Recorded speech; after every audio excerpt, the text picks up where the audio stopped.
Memorial Healthcare is proud and excited to open their new $40 million plus neurology, orthopedic, and community wellness center, now called the Now Building. The 15,000 square foot facility features the highest quality, most sensitive 3T MRI available on today's market. The 3-story building provides area residents a medically based wellness center featuring nutritional, counseling, and group fitness classes, among other offerings. Memorial Healthcare's new wellness center includes locker rooms, private showers, steam rooms, sauna, a lap pool, and more, including a raised track for walking and running with views of the entire Memorial campus and surrounding area. Memorial Healthcare strives to bring healthcare and wellness together, servicing patients' needs from diagnosis to treatment to rehab and beyond. For more details, go online at memorialhealthcare.org or call 989-720-CARE. That's 989-720-2273. Well, our next guest here on the podcast, a very special guest because, it's near and dear to my heart, broadcasting and doing play-by-play. But we have a veteran broadcaster from the Lansing area, Jesse Goldberg-Strassler. He's been the longtime voice of the Lansing Lugnuts, amongst other different sports. But the big story, he got a chance to make it to the show, make his big debut at Fenway Park, calling an Oakland A's Boston Red Sox series. So first of all, Jesse, congratulations on that achievement. And before we get too far along, just start off with, how did you get word that you were going to go make that appearance in Boston? Thank you very much. By the way, I really like your baseball cap. I figured you might. All right. So we are approaching our very first unofficial game of the year. It's the Lug Nuts and the Michigan State Spartans 2 days before opening day. And I wake up at 3 a.m. to help set up a TV remote at the ballpark. I am absolutely exhausted. Everything goes with TV. It goes smoothly. I head back home. I try to grab at least another hour of sleep before I come back to the ballpark. Now it's raining in the morning. I'm still exhausted, but I've gotten another hour of sleep under my belt. And as I'm driving in through the rain, I got a call from the person in charge of all of the broadcasts for the A's. And he had previously emailed me just to ask me if I had a moment. And I said, absolutely. They have at some points aired Lug Nuts games when the A's have been off. But the problem has been our broadcast signal. We struggled last year, so I'm going, oh no, he wants to air me out and say, can you promise me that the broadcast signal will work out this year? And instead, he says, we would like to extend the invitation. This is April the 6th, I got this phone call. In June, the A's are playing a 3-game series in Boston, and we would like to invite you to call those games with Vince Cotroneo. And he explained the backstory that Ken Korak, the longtime voice of the A's, was taking games off this year, and they were filling in for him with a host of broadcasters, including the minor league broadcasters throughout the A's system, Alex Jensen in Single A Stockton, Bob Hards in Double A Midland, and onward. And that was why I was getting a phone call. And I don't remember a lot of what I told him, except I remember that I said to him that I would hitchhike to Boston if I needed to. And then it turned into one of the great secrets that I've ever had the pleasure of keeping. Yeah. That is definitely cool. It sounds like straight out of the movie Moneyball, because you're talking about the Oakland A's. Was it like Billy Bean? Did Brad Pitt call you or something? But it had to be like a pretty surreal, because how many years, maybe Ted mentioned it, how many years have you been broadcasting?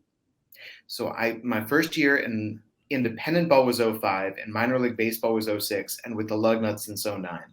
So going on 20 years anyway. And, this is your first opportunity to call a major league game. I mean, what was the feeling? I mean, was it like, you had made it, this is like the next big thing? Or was it just like starting to do your homework? Like, I got to make sure I dot my I's and cross my T's and I'm on my game.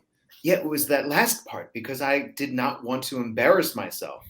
I didn't want to get sick and lose the opportunity. I wanted to make sure that everything went well here in Lansing, that I didn't leave, and everybody here with all the media relations work that I do, everything else, that Adam Jackson, who calls the games with me, that he's got everything that he needs so that it won't feel like I've left everybody in the lurch. And that's absolutely that I'm prepared to call these games, that I make the most out of this opportunity.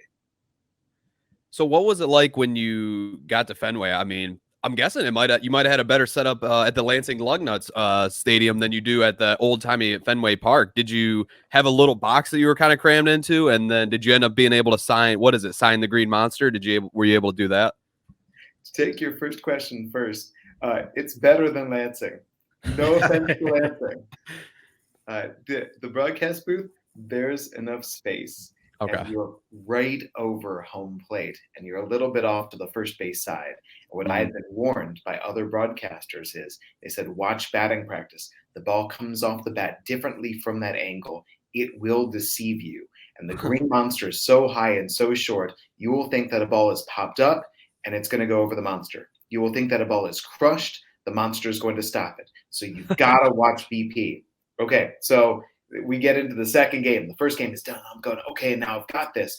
All my nerves are away. I got monstered immediately. There was a fly ball hooked down the left field line. I lost sight of it. I had no idea where it was gone. I checked the outfielder. He didn't move. I checked the umpire. He didn't move. I checked all the rest of the fielders. They didn't move. I checked the batter. He's casually walking. And I'm going, either this ball is foul, it got caught, it's a home run, it's off the wall. I had no idea. And it turned out it went off the top of the wall, came right back to the outfielder, fired it in, double, most casual double I've ever seen. And I hidden ball trick on me. But I know that the setup is so cool, especially the history. And this brings us into the Green Monster. To be able to go inside the Green Monster. And Vince Cotroneo, who was working the games with me as the A's #1 broadcaster, and I was calling 3rd, 4th, 7th, supplementing him. He spoke to a gentleman the very first day, and he said, what can we do to get Jesse inside? And that gentleman said, talk to this guy. And that guy said, talk to this guy. And that guy said, talk to this guy. And we found the key, and we're walking up to left field. And as they're opening the door, the big guy at the door goes, you might need this. And he hands me a permanent marker. Oh. And then inside the monster to sign and just look at everything inside there. And I spent too long inside there, apparently, because I overheard Vince talking to the big guy. And the big guy's like, is he going to leave or is he going to work today? Well, Jesse, you talked about the location. And, I remember old Tiger Stadium where Ernie and Paul Carey did all those games. And it was the best seat in the house right behind home plate. And you're describing Fenway, which Tiger Stadium and Fenway built around the same era. So the press box, I can just picture it in my mind. But you also mentioned, you got by your nerves. And that's a question I have for you. Because I remember the very first time I was on radio, for God's sakes, when I was told 10 seconds to air, I thought I was going to pass out. What was it like when, you got your opportunity to hit the live mic and start describing action for a Major League Baseball game? What was going through your mind? What was that feeling like? It is the worst thing in the world to be told to micromanage your words. When I first started with the Lug Nuts, I remember getting a message from different people saying, hey, I'm listening. And the second that you hear that, that's the moment you start thinking about everything that you're saying and trying to call it as well as possible or trying not to screw up. And it ruins things because as we're talking right now, it's got to be a conversation. It's got to be relaxed. It's got to be whatever comes out. And you just trust that you're not going to stammer. I flip on my microphone and I'm thinking to myself, how many people are listening in? People that know me, people that don't know me. And so my words are going to be paid attention to like I've never felt them before with the Lug Nuts. So I had to get through those nerves of just talking, of just being myself, especially because for years, I did not trust my voice. And I needed a good broadcaster friend to say, your voice is fine. Just talk. Don't try to change it. Don't try to talk in a different way. Just talk and you're going to be just fine. So to be in that broadcast booth, to trust my voice, to trust that what I was going to say, maybe it wouldn't come out right, but that's okay. People are forgiving. It did take me every single day of the series to get through the top of the 3rd inning. And then I relaxed when I went to the bottom of the 3rd. So was it everything that you thought it would be going up to the show? I mean, was there any sort of little bit of a letdown? Like, man, doing the Lug Nuts, it's nothing different. It was just Fenway Park. Or was it like, no, this is the big leagues. This is a completely different ball game. Zero letdown. There are major differences. One difference being that I could spend my entire day preparing for the broadcast. Another difference being when I came to the ballpark each day, it was after I had lunch, and it was just hang out in the broadcast booth, hang out in the dugout, hang out on the field, hang out in the clubhouse. With the Lug Nuts, I'm showing up each day, 10 a.m. or earlier, and I'm doing the stats, I'm doing the media relations, and I'm writing up the game notes. It isn't that same kind of feeling of hanging out with the players and the coaches and picking their brains. It feels like a very different kind of relationship that I have with these guys. When I see a Lug Nuts player, he's saying, hey, I'm going to need a new walk-up today. When I was seeing an athletics player, I was saying, hey, when did you first start wearing glasses? Tell me the story about when you started wearing glasses playing baseball. And that helps me get to know him better. And now I can tell that story on air tonight. I'm not going to say on air tonight, this guy used to have this walk-up song, but he's thinking of changing it. Yeah, it put me in such a different role. And especially being on the road where all I had to concentrate on was telling the athletic story. But let me give you a different difference as well. In the major leagues, what matters is whether you win or lose. The Lug Nuts could lose 15-1, but I could say to you, I saw some really good things defensively out of this shortstop. I saw this catcher take some really good at-bats. And this guy who fired the 5th inning, that cutter was looking good. These guys are going to want to progress. There is a major league future for them. The major league level, they're there. And if you're not doing it, if you're not helping the team, what are you doing? So it's another enormous way of reframing the game. So I want to go back to kind of when you started. I'm always interested with play-by-play guys, especially, people like you have been, basically to the mountaintop. How did you even get started in calling play-by-plays? Did you do it when you were a little kid and at your little youth games, or how did you ever even get started in this business? Oh man. I mean, I'd call myself when I would be in the backyard. I'd be playing basketball and broadcasting my own missed shots. I think a lot of basketball players do that, although hopefully they make more than they miss. But 2, 1, and then you heave and you hope it goes in as you and the crowd are going wild. But I listened to sports all the time. I watched sports all the time. I played sports all the time. Sports fanatic for all seasons, coming from the DC area. So NFL, NHL, NBA. We didn't have a Major League Baseball team growing up, so Baltimore Orioles I was always listening to. And it must have been my senior year of high school, I decided that this was something I wanted to explore when I went to college. My father had the bright idea of contacting the local AA baseball team, the Bowie Bay Sox in Bowie, Maryland, and saying to their broadcaster, hey, can I just sit in a spare booth and record some tape demo work just to see what this is like? And he agreed. Nice. So I did, and it was brutal. It was so much harder than I ever expected. The very first batter hit a home run. I botched the call. I pressed stop. I rewound, and I re-recorded it just to try to get it right. Sounds familiar. Oh, man. I gave the Bowie Bay Sox broadcaster my tape afterward to see if he raved about it, and he was very, very kind. I think he was like, well, first, you can't talk like this. So it was bad, but I went off to college specifically to do that. And I chose Ithaca College, D3 school in central New York, small school, because they said at the radio station there, you can get on the air if you want to your first week. It's all extracurricular. We're just looking for bodies. And so my very first week there, I'm doing sports updates. And over the course of my time in 4 years there, I was doing basketball, men's and women's, and baseball, and women's hockey, and softball, and lacrosse, and calling football games, and doing a sports talk show just to get on the air, because it's so hard. I had somebody tell me the other day, you're a natural. No, as you guys understand, talking is a learned skill. Being able to express what your thoughts are is a learned skill. It's hard.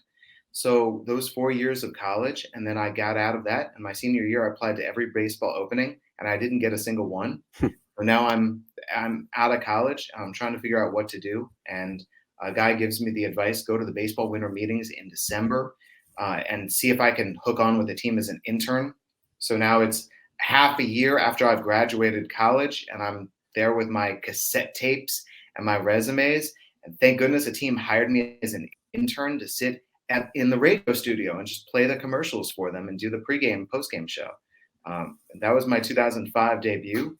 2006, as it turned out, in Montgomery, Alabama, the guy who worked there had done the same exact job that I had done for the same broadcaster and the same general manager. And so he could put himself in my shoes, and he said, I'm bringing you on as my number 2 broadcaster. And I'd called 2 baseball games basically in my life before that. So that was enormous, getting 2006 and 2007 at his side to learn from him in the Southern League and calling Evan Longoria and all the Tampa Bay Devil Rays coming up. And then 2008, I got my first number 1 gig, independent ball in Windy City in the Frontier League. But even then, I had nothing until May of 2008. I thought that I was going to be out of baseball. And that was when Windy City called me up while I was at a Bowie Bay Sox game as a fan. And from that parlayed into getting the Lug Nuts job in 2009. But it's hard to get experience. It's hard to get internships and jobs. I'm just thankful that people have given me the time to work and grow as I have. Yeah. Rivals Tap House and Grill is the area's go-to spot for the best in food and drink. Meet up with your friends and catch your favorite sporting events on over 20 high-def flat-screen TVs. And our 120-inch projection screen. Rivals can handle your large or small parties and is an awesome spot to put on your fundraising events. Weekly food and drink specials including gourmet burgers, wings, pizza, homemade soup, and salads. Rivals also stocks a large selection of craft and domestic brews. Rivals Tap House and Grill, the official gathering spot of 3 Point Podcast, located on the corner of Shiawassee and M21 in Corona. Looking to buy items online? Go to crauctions.com. All you need to do is download the app to your phone or computer and start buying and selling today. crauctions.com will market your items all over the country and get them sold. If you are looking to buy something, we can help with that too. Just go to crauctions.com.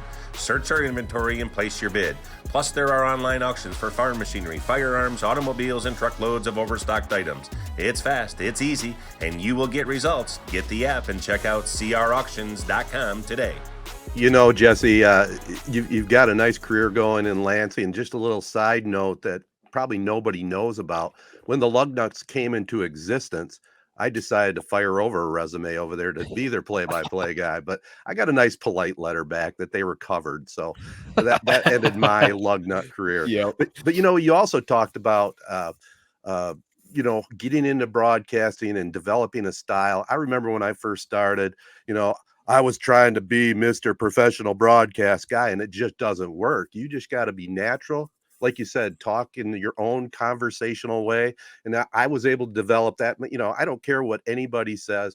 It's a matter of getting your personality out there and just talking. And, you know, you do it very well. I got a chance to listen to your game, some of your games out there in Boston. You got a really nice style. It's perfect for baseball, I think. And, you know, if you were going to pass on any advice to any wannabe broadcasters, do you got anything you want to add to that? Well, Ted, first, I want to go back. Do you want to call Lug Nuts games now? Because I happen to have an in. Oh, you got it. Let's talk off air, Jesse. Okay. I'm just saying, I could word with the right guy. I could get you some innings. My advice is going to be, it's going to sound a little weird. I love the Miles Davis line that you got to practice a long time to sound like yourself. Mm-hmm.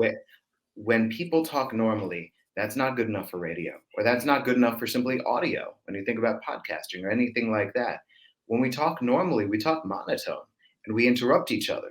And there's expressions, there's gestures. It's very weird to talk for a while and not have anybody interrupt you. That's got to be learned. Mm-hmm. There are different things that you can do to understand what you can do with your voice. And then once you push that far, once you understand what you can do with your voice, that's then when you start to come back to being natural. That's then when you start to say, who am I? What do I bring to the table? And an easy thing is, with me, you generally can hear a smile in my voice. With other people, you can hear their humor. You can hear think about it, Kevin Harlan and what he gets out of his voice, or an Ian Eagle, what he gets out of his voice. You've got to explore what your voice can do. And then really push those bounds to understand, am I a really good highlight guy? Am I a really good sports talk guy? What is it that I express and where are my strengths? So that's my chief advice to someone is understand your voice. Understand how to take care of your voice. It's similar to a marathoner. A normal person cannot talk for hours straight without hurting their voice. So you have to understand what do you do in order to talk normally and healthily and not strain this in the slightest? And then say, what do I lean into? What should I work on? And go from there. It's like telling a pitcher, and this is so hard for these guys at this level and at every level. You have thrown a baseball your whole life. Well, you're doing it wrong. And we learn that in talking. How you're breathing is wrong. How you're talking is wrong. And it's all a matter of speaking, just to say, let's talk about what works. So it's so weird to tell a broadcaster, understand your voice better. But yes, number one is understand your voice better. Number two is put in the work, put in the prep, and figure out what matters. So understand how to talk the game. If you're trying to talk football, understand how you talk football. What's the name of each play and each formation, each pass pattern, and everything like that. So using the right words that you need. And then the third thing is you've got to break everything that you say up into smaller phrases. This has been a very long sentence. If you're broadcasting sports, let's say you're doing play-by-play, a good play-by-play person speaks in chunks. Chunk, chunk, chunk. Quarterback under center. 1st and 10. Takes the snap. Drops back. Under pressure. Rolls right. Fires. Incomplete. Nice. It's right. Which we don't do as human beings. Nobody talks in chunks. And the same thing goes baseball play-by-play. The 2-2. Bounce toward third. Backhands. Plants. Fires. Got him. 1 down. So yeah, those are 3 quick things that a broadcaster can do to work on to prepare themselves. Great advice. No, I think those are all, it's very interesting. I've never heard it explained like that before, because I think a lot of people, you know, like us four, played and watched sports their whole lives. So they think I could get in the booth, or when they're watching a game and they criticize Joe Buck, or they criticize Troy Aikman, or, you know, whoever, they criticize Ted Fattel when they're listening on Z95 The Castle. And, you know, they think, I know sports, I know football, I talk about it all the time with my friends, I could do this. It's completely different when those lights come on, or like you said, just the art of doing it, being able to call a game for 3 hours or sit there and explain certain plays and stuff. That was really interesting to hear. I wanted to ask you though, had you ever been to Fenway Park before that trip? I had been as a fan. Okay. In between junior and senior year of high school, my parents had the great idea of partnering up the universities that I wanted to look at with baseball stadiums. So we were checking out Boston University and Emerson. Let's go to Fenway. We're checking out Pitt. Let's go see a Pirates game. And so we went up and down the East Coast, and we saw all the baseball stadiums as I was checking out colleges. That's cool. Well, so, I mean, you had been there before. I was going to ask, you know, what was the experience of just going to Fenway? Because I've told these guys my opinion. I lived in Connecticut. I've been to 5 or 6 games at Fenway. The lore of Fenway Park is amazing. The history, it's Fenway Park. It's amazing. Personally, I think it's kind of like a little bit of a rundown stadium. You know, if it wasn't Fenway Park, it'd be like, why is this thing still standing? But the cool thing is the area around Fenway, all the bars and restaurants, and, you know, you can just like hang out around. They shut the streets down. People walking around the streets on game day, hot dog vendors all over the place. Like, just the atmosphere of Fenway Park takes that place to another level. What I remember about sitting in Fenway was that the seats are fixed. And so the entire time I was like this. Yeah, you're looking this way. It's horrible, man. The first game I went to, I was sitting on first base side. It was a Tigers game. And I was, you know, a little ways up. And I'm watching the whole game like this. And I'm like, what is this? The Fenway Park. Like, what are we doing here? This is terrible. You got to go to the bleachers, go to the outfield where you can just hang out with the normal people. But that said, in terms of around the ballpark, it's special. We were sitting on the team bus ready to ride back to the hotel after one of the games ended. And we looked across the street from the team bus, across the street from the ballpark. And there is this pizza place. And the radio voice, Vince Catronio, looked at the TV broadcasters and he said, I bet you that's good pizza. Maybe 5 seconds later, 10 seconds later, the TV play-by-play guy was in line purchasing 4 slices of pizza for everybody. And he goes, let's find out. And everybody took their first bite, and you just heard the sound of, oh, this is good pizza. That's cool. I have a question. I know Ted will really appreciate this. You have a kind of a cool tradition that you do where you recreate calling a game like how they used to in the olden days on the road. Basically, am I understanding this right? You're reading like a news feed basically and recalling it. What exactly? How did you come up with that idea? And do you wonder how the heck those guys ever did that way back in the day? It went Twilight Zone on me. I thought that I was paying tribute to something that we would never have to do again. And then the freaking pandemic showed up and suddenly no broadcasters traveled. And I had broadcasters around the country saying, hey, can you send me your canned crowd noise, your canned bat sound? I'm going, I didn't want this to come back. Yeah. We went past it. I'm fascinated by how we got to where we are. I think that's so important. And broadcasters used to not be able to travel because it was an expense and the equipment. So you would sit back in your radio studio and yes, you would have your canned crowd sound and you would whack your wooden spoon against a ruler, whatever it was. And that would be, so for me, I first did this as an assignment as an intern in 2005. And I was very bad at it because it's very difficult. It's hard. But then you fast forward to 2008 and I'm with Windy City and the internet is knocked out in our press box, but the internet is still on in the front office. So if I want to broadcast this game, I have to recreate it. There is no other way. And I said, I can do this. I can call this game. I don't have to skip this game. And I go into the front office and I recreated that game with somebody messaging to me play by play what was going on. Turned into the first no-hitter in franchise history. Wow. Well, after that, I thought I need to make this a personal tradition. And I joined the Lug Nuts in 2009. And every year with the Lug Nuts, I would do this, where I would sit somewhere where I couldn't see the game. And I'd have a Lug Nuts coworker message me, ball, strike, Facebook Messenger, text message, didn't matter. And just recreate the game. And it would get a little awkward. Let's say if I missed a message or if they did not communicate things right. And suddenly I've got to have a sacrifice fly with 2 outs. Yeah, right. Or, oh, wait, when did this pitcher come to the game? We missed that message. But we would get to the end and I would explain to the listeners the entire time, by the way, I can't see this. So that home run might not have happened exactly the way that I called it, but he did homer. That is an awesome tradition, man. I mean, when I first did it the first time, I was sending, little messages out via a telegraph, but that was how old I am. Telegraph. Good Lord. But what I wanted to say, Jesse, you've touched on it quite a bit. And, in this business, if you're going to be successful, you not only got to have talent, but you got to hustle. And, you've hustled all over the place. We can tell that. A lot of our other guests that we've had on have done the same. And we appreciate the hard work, man. I mean, we see it.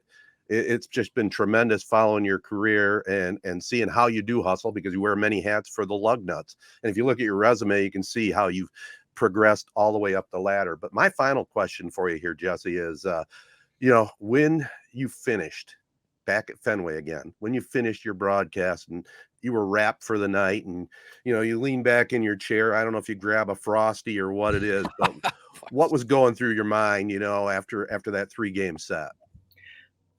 Let me answer you first, the first game, because the first game ended and my cousin Drew, my first cousin, who basically was a big brother to me, and he and my brother, I have a younger brother, we are on this 3-way chat, which we check in with each other every morning with our wordles, that kind of thing. Well, the game ends and he sends a message to my brother and I that a grandfather would be proud of me.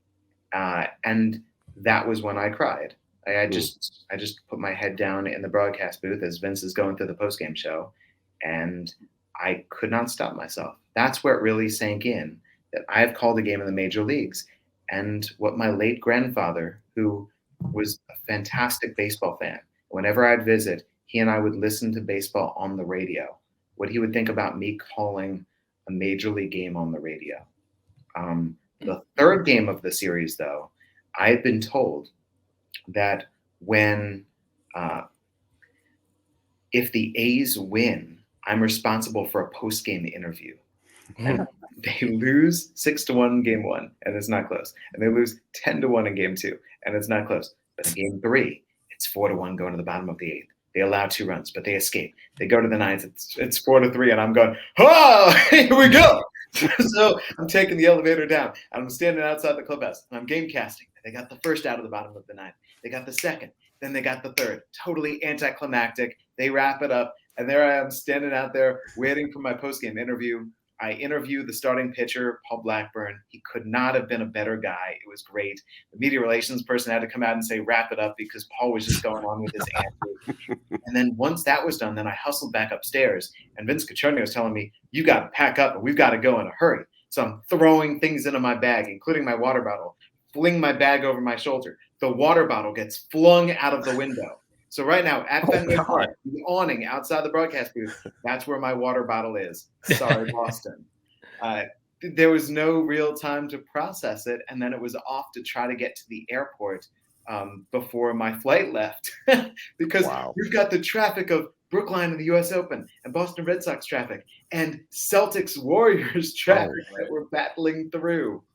So the first game I was able to process. I wasn't able to process the third game of the series because I'm trying to get to the airport. I have a little bit of flight nervousness. I'm great with flying, except I don't like when a plane does that. That does not make me too happy. We get on the plane, and the pilot immediately goes, this is going to be a bumpy ride. So then we get back to Lansing, and immediately it's 2 a.m. I try to grab whatever sleep I can. I'm going right in doing the Lug Nuts game, and then I sprain my ankle in the bottom of the 7th inning, hustling up and down steps. So quite frankly, I still don't think I've had that come down of the Boston 3-game series. It was only after day 1 that I was able to process a little. Yeah. It was such an incredible time that I then tried to say, all right, now let's get back into Lug Nuts baseball. Oh, man. That's cool. All right. Well, Jesse, I tell you what, we really appreciate you taking the time to join us. It's quite a story.